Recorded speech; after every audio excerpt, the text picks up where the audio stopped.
Alright, so as we're finding these image visually, we're looking at positive 4 from the positive side. So here would be the graph.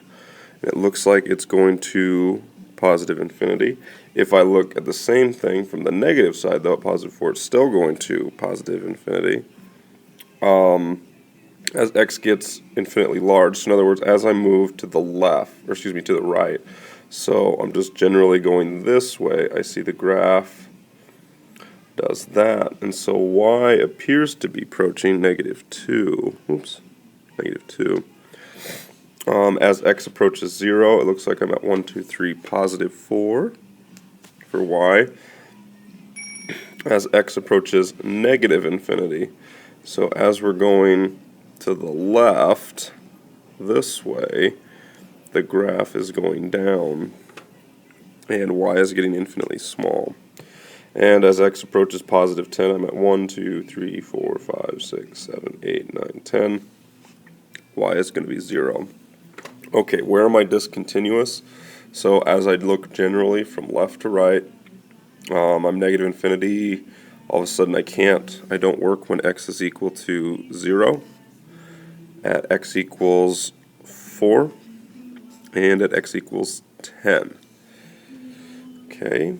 Alright, then let's look at the epsilon delta definition. So I need to make this look just like that. So, well, let's do the combining like terms. So we have absolute value of 2x minus 1 minus 3 is minus 4 is less than 0.01.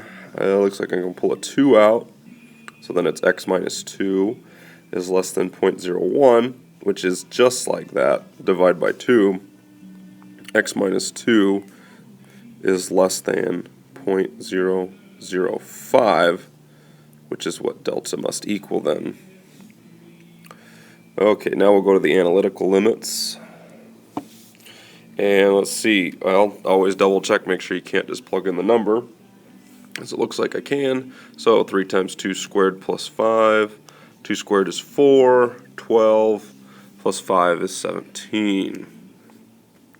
Alright, let's go to the next slide. Alright, so looking at number 10, Alright, so let's look at the first one now. It looks like if I try to plug in negative 2, it's not going to work. So let's try to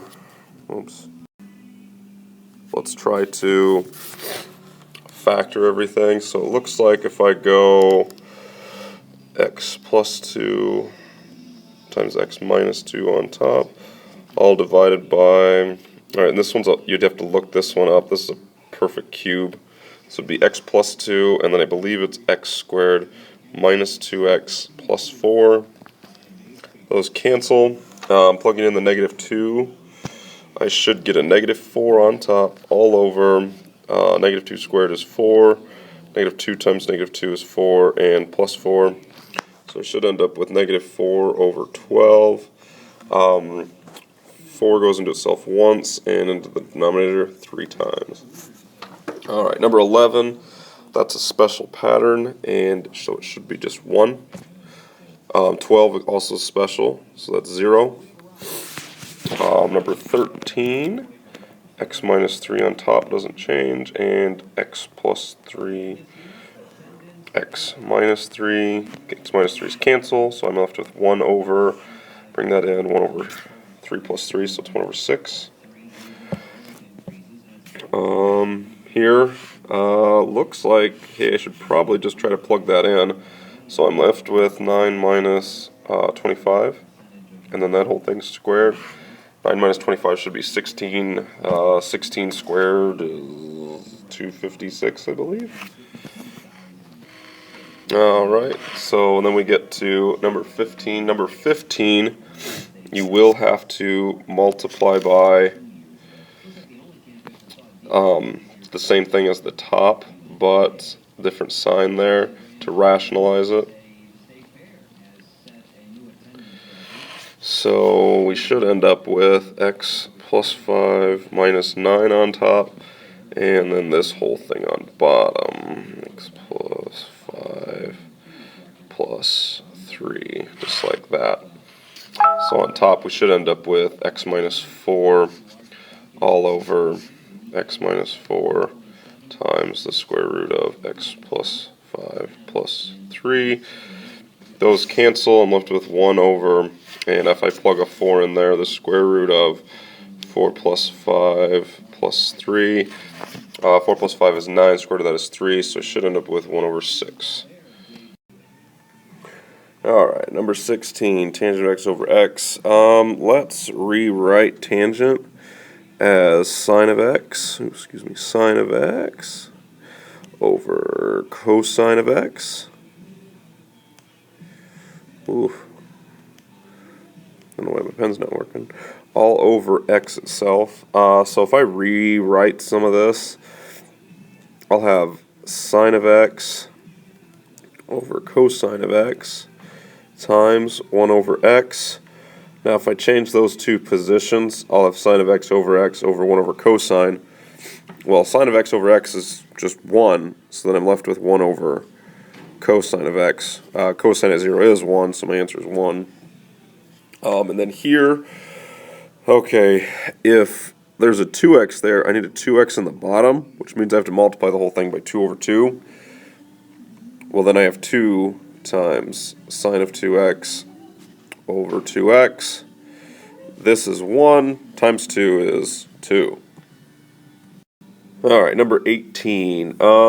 Looks like I'm given the limits of two functions, f and g, but I don't know what the functions are. And it says find the limit of f of x times g of x. Well, there's a property that says if you multiply two functions together and you find their limit at the exact same point, you just multiply their limits together. So it's negative 1/2 times 2/3. So my answer should just be negative 1/3.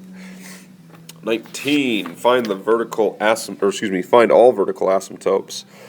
Well, I better double check to see when this is 0. So x squared minus 1 equals, so if that equals 0, that means x squared equals 1, which then tells me that it has to be either plus or minus 1. But I do have an issue with negative 1, because if I were to factor the bottom, x plus 1, x minus 1, I'll get those to cancel, which means the only vertical asymptote is at positive 1. And if I do the bottom one, or excuse me, if I do number 20, set that equal to 0. 4 minus x squared equals 0. X squared equals 4, which means x equals plus or minus 2. Now, if I factored the bottom, I wouldn't be able to cancel anything on the top. So I have an asymptote at negative 2 and at positive 2. Okay, number 21.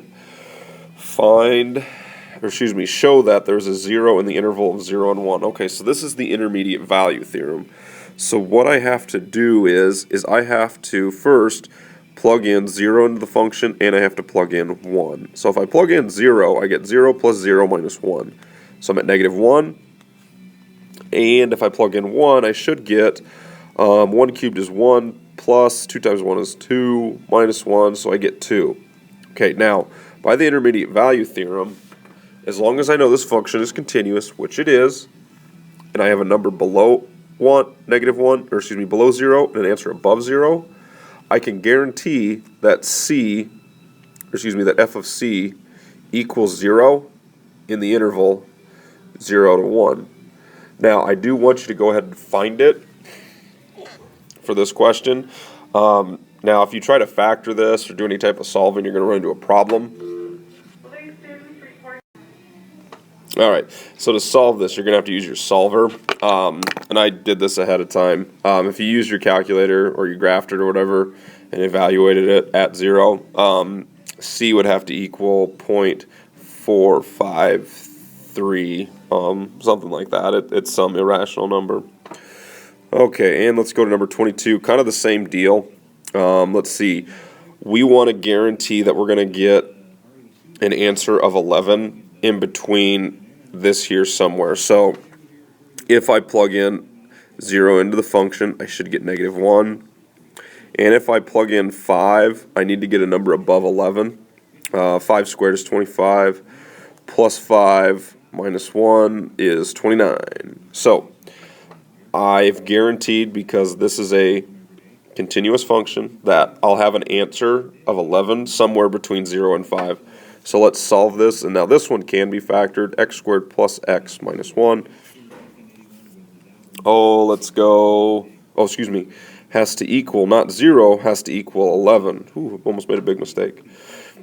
Now, subtract over the 11, so x squared plus x minus 12 equals 0. So then x plus 4, x minus 3 has to equal 0, which means x equals negative 4 or x equals positive 3. But only one of these works, because only one of them is in the interval of 0 to 5, and it is that one right there.